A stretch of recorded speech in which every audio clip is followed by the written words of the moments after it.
بسم الله الرحمن الرحیم. إنا أنزلناه في ليلة القدر وما أدراك ما ليلة القدر ليلة القدر خير من 1000 شهر تنزل الملائكة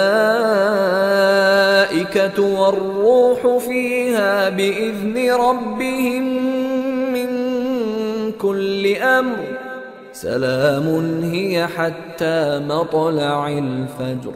قرآن در حد بشر نیست. قرآن سری است بین حق و ولی الله اعظم که رسول خداست. به تبع او نازل میشد تا میرسد به اینجایی که به صورت حروف و کتاب در میاد که ما هم ازش استفاده ناقص میکنیم. لیلة القدر خیر من 1000 شهر. شب قدر از 1000 ماه گزیده تر است. تنزل الملائكة والروح فيها بإذن ربهم من كل أمر سلام هي حتى مطلع الفجر. در آن شب فرشتگان و روح که از فرشتگان مقرب درگاه خداوند هستند برای تدبیر امور و تقدیر مسائل عالم فرستاده می شود. تنزل الملائكة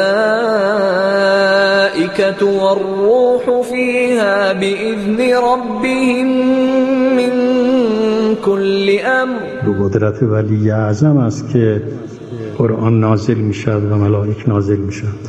ولی اعظم به حقیقت قرآن می رسد در ماه مبارک و شب قدر و پس از رسیدن متنزل می کند به وسیله ملائکه که همه تابع او هستند قرآن شریف را تا به حدی که برای مردم بگرد. و اگر سر لیلة القدر و سر نزول ملائکه در شبهای قدر که الان هم برای ولی الله اعظم حضرت صاحب سلام الله علیه این معنا امتداد دارد، سر اینها را ما بدانیم همه مشکلات ما آسان میشه. سلام